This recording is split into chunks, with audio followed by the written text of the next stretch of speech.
Hello everyone, today we have Samayak Karve with us. इन्होंने Maharashtra law CET 3 year LLB entrance exam में 95.43 percentile लाया है। So first of all congratulation Samayak, इस entrance exam को इतना अच्छे मार्क्स से क्रैक करने के लिए। Thank you so much ma'am. Thank you so much. और काफी अच्छा लग रहा है दैट हार्डवर्क जो डाला था, एफर्ट्स जो डाला था, दैट इज बेरिंग फ्रूट्स। मतलब I did prepare and I did put a lot of efforts, so I feel good really good and thank you so much. Good good Samayak. So जब आपने अपना स्कोर देखा तब घर वालों का क्या रिएक्शन था, आपका क्या रिएक्शन था ये परसेंटाइल देखने के बाद? फर्स्ट ऑफ ऑल क्या हुआ मैम, मुझे ये परसेंटाइल में आने वाला ये मुझे मालूम नहीं था कि ये न्यू फॉर्मेट उन्होंने ये टाइम ये किया। तो हम्म। जब भी मैंने देखा 95, तो मुझे लगा actually that is my raw score which means marks.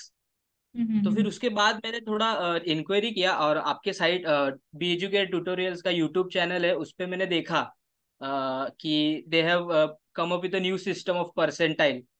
And the correct. Percentile the system कैसा रहता है, like how many people are above you and below hmm. You in the terms of percentile. So hmm. Then and I understood कि मतलब it is decent, अच्छा score आया है मतलब, and I felt good. And good. मुझे थोड़ा doubt था कि जीएलसी मिलेगा कि नहीं before the result. But after the result I felt कि जो स्कोर आया है I can think about getting into GLC. और फिर जो कैप राउंड जो सर ने लिया, तो उसमें I asked about him, so he said that I could get GLC. तो बहुत उसके बाद थोड़ा मेरा कॉन्फिडेंस भी थोड़ा बूस्ट हो गया मैम। तो I good feel good really good. Good. Correct. So ये पहली बार ऐसा हो रहा है कि महाराष्ट्र सीईटी सेल ने अब स्कोर जो है ये अनाउंस नहीं किया और परसेंटाइल में किया। ये बहुत यस ही यस नया हाँ। अपडेट था। इनफैक्ट ये अपडेट एग्जाम देने के बाद जो है स्टूडेंट्स को इन्फॉर्म किया गया था। तो करेक्ट जैसे ही करेक्ट। सीईटी सेल पे वेबसाइट पे आ गया, this was very new for everyone. But ये एक अच्छी बात यस है, नॉर्मलाइजेशन प्रोसेस के लिए और चीजें जो है स्मूथ हो जाती है। So yes. Samayak, can you tell me a bit about yourself और आपके एकेडमिक बैकग्राउंड के बारे में कि कैसे आपने लॉ करना है ये डिसाइड किया? हाँ ma'am, after I did my bachelor of arts in history in Ruia, Ram Narayan Ruia College in Matunga. And hmm. before that, in 11th, 12th and first year, I was in Pendharkar College. तो hmm. उसके बाद I decided to shift to Ruia and I did my graduation there. And उसके बाद I was a little confused about what should I pursue next, because मेरा हम्म। background तो humanities था. So I was hmm. a little confused that should I go for MA in arts or should I do something in थोड़ा higher education के लिए दूसरा कोई field. So my hmm. uncle is there. He is in the legal field, and he hmm. is in a very good position right now. And so he guided me about legal field. उसने बताया कि it is a very good profession. आपको growth का बहुत scope है. Like hmm. in a social way as well as in a आप professional जो आपका करियर है उसमें भी काफी ग्रोथ का स्कोप है। आप बहुत सारे लोगों से मिल सकते हो, आप बहुत सारा नॉलेज गेन कर सकते हो। तो उन्होंने बहुत सारा मुझे गाइड किया। इट वॉज अ मतलब 2-3 महीने वी डिसाइडेड थोड़ा टाइम लेके कि क्या हो सकता है आगे का मेरा करियर का डिसीजन, बिकॉज एज मेरा जो फादर थे, so he expired in 2012 and I okay. It was a very difficult period for me and for my family. So अभी फिर आगे भी कोई गाइड करने वाला कोई ऐसा ये नहीं था। So he hmm. Took that opportunity and he guided me in a new way. तो हम्म। उसके बाद I decided to pursue the legal field. And then I understood that we have an exam, entrance examination call CET. So hmm. 150 marks का होता है, the overall pattern, the syllabus क्या हो सकता है उसका। And hmm. फिर थोड़ा इंक्वायरी करने के बाद my mom actually did the inquiry और उन्हें बी एजुकेयर के बारे में उन्हें मालूम पड़ा। So hmm. That's how my journey into the legal field, मतलब द फर्स्ट स्टेप स्टार्टेड। ये मेरा okay. Overall ma'am. Okay. So Samayak, as you said that आप ह्यूमैनिटीज भी कर रहे थे, आप बीए कर रहे थे, तो बहुत डिफिकल्ट होता होगा टाइम मैनेजमेंट करना। तो आप अपने टाइम में कैसे मैनेजमेंट करते थे और कोई स्ट्रैटेजी वगैरह आप यूज करते थे to balance both this preparations? ऐसा मैम, मैं ऑनेस्टली कहूँ तो मैं इतना स्टूडियस नहीं था। मतलब मैं कभी इतना पढ़ाई पे मैंने ध्यान दिया नहीं, मेरा खेल कूद में बहुत ध्यान रहता था। I use to play football, I use to work out, I use to do athletics. तो काफी मेरा मतलब फिजिकली मैं बहुत एक्टिव रहता था, तो एजुकेशन के इतना मेरा ध्यान नहीं था। तो फिर उसके बाद मैंने जब ये डिसाइड किया दैट आई हैव टू, अभी लीगल फील्ड में मेरा जो एंट्री है, तो that we have to put a lot of efforts. तो I decided to reduce my distractions basically, मतलब हम्म। हॉबीज थे, डिस्ट्रैक्शंस नहीं बोल सकते। But hmm. I decided to balance them in a more efficient way, कि मैं मेरे study को ज्यादा टाइम दे सकूं। तो जिसकी हम्म। वजह से जो मेरा टाइम है वो मुझे ठीक से मैंने बैलेंस किया है, रिड्यूस्ड माय डिस्ट्रैक्शंस। थोड़ा जो फ्रेंड्स हम्म। के साथ घूमना फिरना जो होता था, फुटबॉल हम्म। वगैरह जो हम खेलते थे तो वीकेंड्स पे वगैरह, तो I just reduced it and I focused more on my preparation overall. Hmm. मतलब कैसा पैटर्न है एग्जाम्स का, क्या थीम है जो वो पूछते हैं एग्जाम्स में। सो वो सब थोड़ा टाइम लगा वो सब समझने में। So that's how I okay. Did it and okay. So Samayak, आप कौन से स्टडी रिसोर्सेज जो है यूज किया करते थे अपनी प्रिपरेशन के लिए? हाँ, first of all ma'am, newspaper तो बहुत इंपॉर्टेंट है। हम्म। हम जो है करंट अफेयर्स जो है उसका काफी वेटेज है एग्जाम में, वो पूछते हैं करंट हम्म। अफेयर्स के बारे में। सो न्यूज़पेपर तो मस्ट है, न्यूज़पेपर हमें पढ़ना ही है। फिर हम्म। उसके बाद आप जो है you can use various resources. आप मॉक टेस्ट जो है वो सब दे सकते हो, वो तो बहुत इंपॉर्टेंट है, मॉक हम्म। टेस्ट। फिर न्यूज़पेपर, और आप जो है लीगल, अभी लीगल एप्टीट्यूड जो है उसके लिए जो है मैंने आपके बी एडुकेयर का रिसोर्स मटेरियल यूज किया था। Hmm. And I join the tutorials, so उधर से मुझे लीगल एप्टीट्यूड और रीजनिंग में काफी हेल्प हुई। Hmm. So I did use their materials and resources, जो भी प्रैक्टिस सेशंस जो मैं घर पे करता था फॉर हम्म। रीजनिंग, और जो मेरे फैकल्टी ने जो मुझे हेल्प किया इन इन द क्लासेस, तो उधर से मेरा जो लीगल का कॉन्सेप्ट है वो सब क्लियर हुआ। And then hmm. For constitution and etcetera I did refer to Laxmikanth book, जो हम सिविल सर्विसेज के लिए यूज करते हैं। तो हम्म। उसके लिए मैंने वो भी यूज किया फॉर द कॉन्स्टिट्यूशन, बिकॉज उधर से भी हम्म। काफी क्वेश्चंस बनते हैं। Constituent correct. Assembly, then the hmm. Fundamental rights and the hmm. Governor जो अभी काफी न्यूज में है। तो वो सब जो हम्म। क्वेश्चंस है उस पर मैंने काफी फोकस किया, और I linked it with current affairs कि क्या क्या पूछ सकते हैं। कि गवर्नर जो है हम्म। अभी टॉपिक चल रहा है तो I should read about it, the correct. Fundamental rights I should read about it.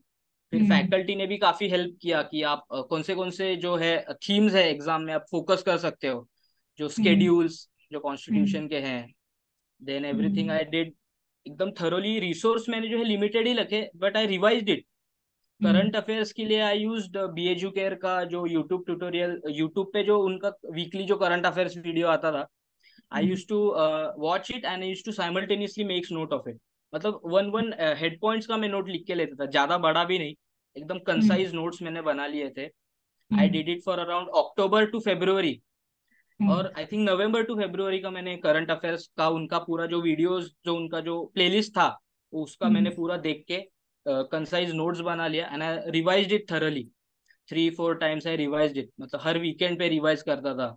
Saturday को एक बार रिवाइज, संडे को एक बार रिवाइज। फिर उसके बाद just glance throughout the weekend, एक एक बार देख लिया क्या है। फिर वैसा वो, हम्म। मतलब मेरा टाइम भी कम होने लगा। द रिवीजन का जो मेरा टाइम जो रहता था, मुझे पहले 1 घंटा लगता था तो रीड पूरा वो 6 मंथ्स का। सो फिर हम्म। जैसे जैसे एग्जाम पास आने लगा, use to cover it in 30 minutes, 30 to 15 minutes में हो जाता था मेरा। तो हम्म। वो सब जो है रिवीजन की वजह से काफी मुझे हेल्प मिला। And Good. बीएचयू केयर के ट्यूटोरियल्स जो है, मतलब the even in the YouTube and plus the faculty in the classes, उन्होंने काफी हेल्प किया ऑनेस्टली मुझे, in my Okay. Opinion.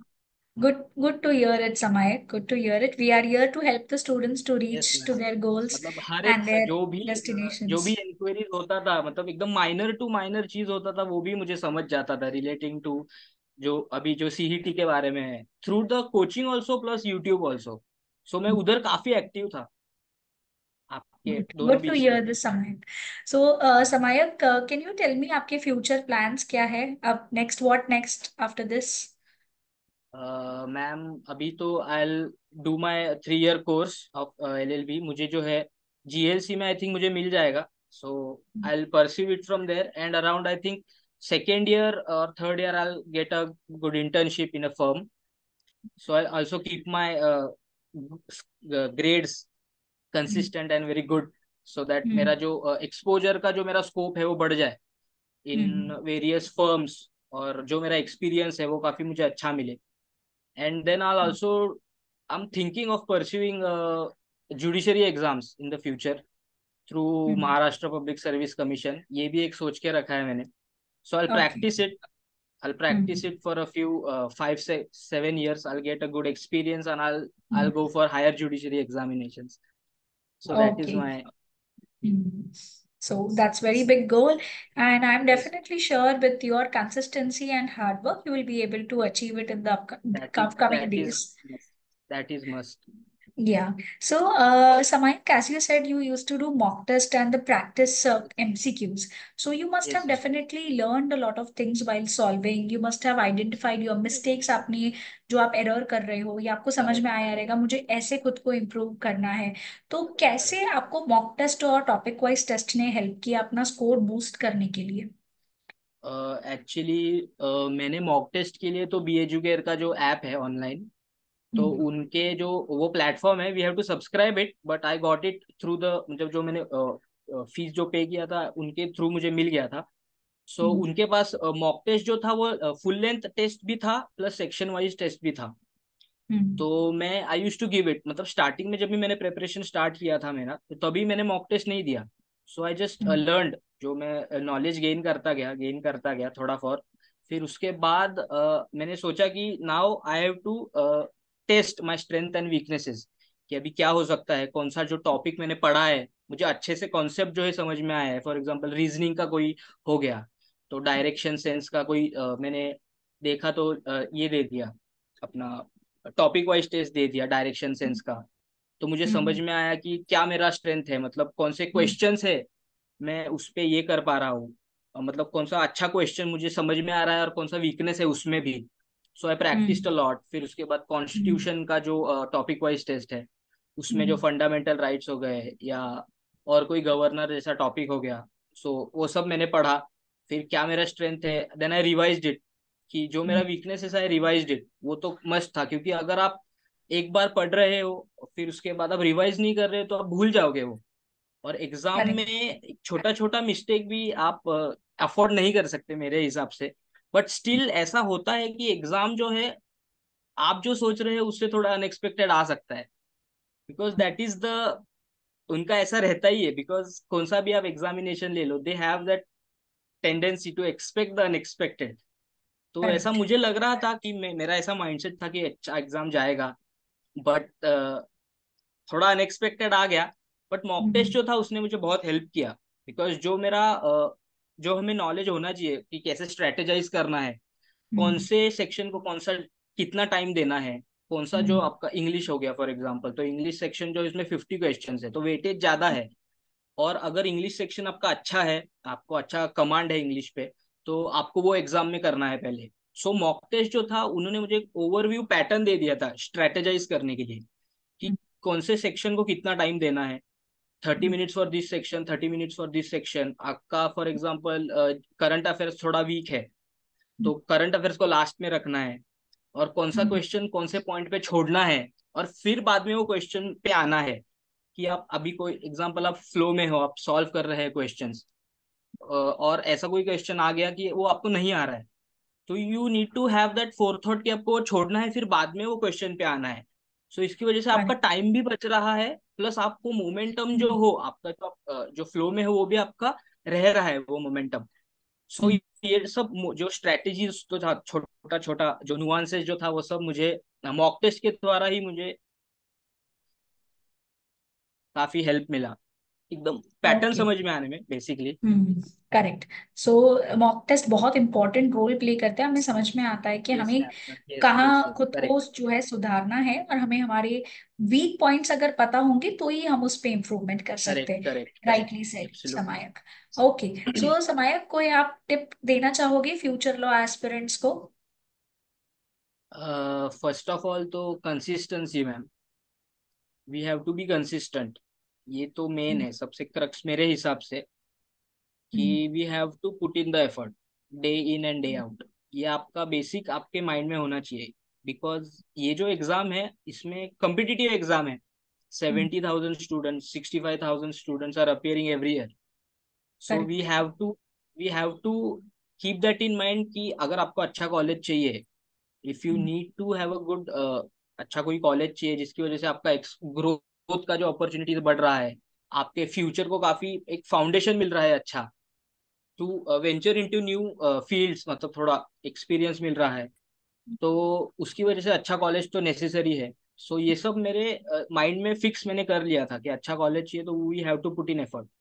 So I use to be consistent, I use to put in effort. फिर उसके बाद भी मतलब हमें हेल्थ पे भी थोड़ा ध्यान देना है।